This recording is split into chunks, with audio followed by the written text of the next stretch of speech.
बिस्मिल्लाहिर्रहमानिर्रहीम। अस्सलाम वालेकुम। क्या हाल है दोस्तों? उम्मीद करता हूँ खैर आफियत से होंगे। Assistant sub inspector Sindh police ASI BPS 9 के टेस्ट के बारे में आज हम बात करेंगे। इस टेस्ट की एक्सपेक्टेड डेट कब है और इस टेस्ट की तैयारी किस तरह कर सकते हैं।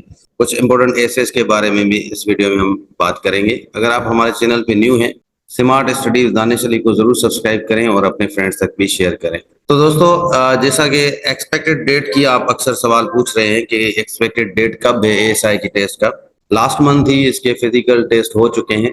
तो एसपीएससी में अमूमन इस तरह होता है कि फिजिकल टेस्ट होते हैं तो उसके 2 महीने के अंदर ये टेस्ट कंडक्ट कर देते हैं। एसपीएससी का एक पैटर्न है, हर साल 3 फेजेस होते हैं, 3 फेजेस में टेस्ट लेते हैं। तो ये नेक्स्ट फेज जनवरी के मंथ में आने वाला है। इसमें एएसआई की टेस्ट पॉसिबल है कि जनवरी के मंथ में एएसआई की टेस्ट ली जाए, क्योंकि ये नेक्स्ट फेज जो है ये जनवरी में आने वाला है एसपीएससी की तरफ से।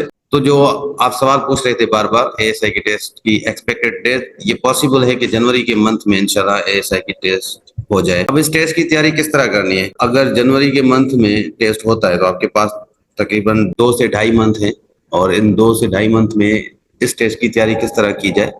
तो देखिए, 2 पोर्शन है इसके, एक ऐसे है, दूसरा पोर्शन है एमसीक्यूज वाला। अब एमसीक्यूज के पोर्शन में अगर बात करें तो वो इम्पोर्टेंट है बहुत ज्यादा। उसमें आप 50 में से 50 स्कोर भी ले सकते हैं अगर सही से तैयारी करते हैं। एमसीक्यूज के पोर्शन में आपने 2 बुक्स को पढ़ना है। ये 2 बुक्स बहुत इंपॉर्टेंट है। एसआई के टेस्ट में जितने भी एमसीक्यूज आते हैं मोस्टली इन्हीं 2 बुक्स से आते हैं। एक अदील नियाज का बुक है एनसाइक्लोपीडिया ऑफ जनरल नॉलेज, और दूसरा बुक है comprehensive general knowledge Karwan series का, ये चौधरी नजीब का बुक। ये 2 बुक्स अगर आप पढ़ते हैं तो आपके एमसीक्यूज ऑलमोस्ट इन्हीं 2 बुक्स में आएंगे। इसके साथ पाक एमसीक्यूज की वेबसाइट है जहां से करंट अफेयर के सवाल और इंग्लिश की जो वोकेब है वहां से ली जाती है। तो पाक एमसीक्यूज की वेबसाइट से आप इंग्लिश का पोर्शन और करंट अफेयर का पोर्शन पढ़ सकते हैं। अगर ऐसे की बात करें तो ऐसे इंग्लिश और सिंधी में आता है या फिर उर्दू में आता है। 2 लैंग्वेजेस में आपको ऐसे लिखने होंगे। इंग्लिश ऐसे में जो मेन टॉपिक्स है या एरियाज है आपको जो ऐसे तैयार करने हैं, उसमें एजुकेशन भी आपको ऐसे तैयार करना है। एजुकेशन में डिफरेंट एंगल से आपसे ऐसे पूछ सकते हैं, जैसे वुमेन एजुकेशन है, को एजुकेशन है या हायर एजुकेशन है। तो इस तरह इंपोर्टेंस ऑफ एजुकेशन है, एजुकेशन के डिफरेंट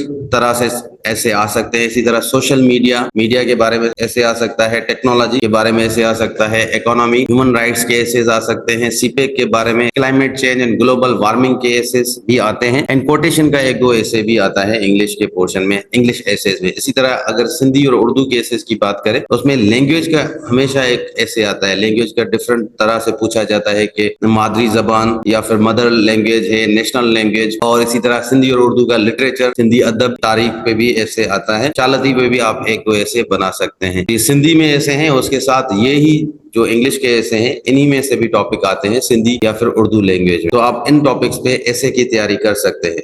इसके अलावा अगर एएसआई की प्रिपरेशन आप करना चाहते हैं तो हमारे क्लासेस भी चल रहे हैं एएसआई की टेस्ट के लिए। एएसआई की टेस्ट की प्रिपरेशन के लिए हमने पूरे एसेस भी बनाए हुए हैं सिंधी, उर्दू और इंग्लिश के। इसके साथ डिफरेंट और सब्जेक्ट जो सिलेबस में उनकी भी तैयारी करवाते हैं। तो यहाँ तक आज का वीडियो था। अगर कोई चीज पूछनी हो तो आप कमेंट्स में पूछ सकते हैं। मिलते हैं नेक्स्ट वीडियो में, तब तक अल्लाह हाफिज।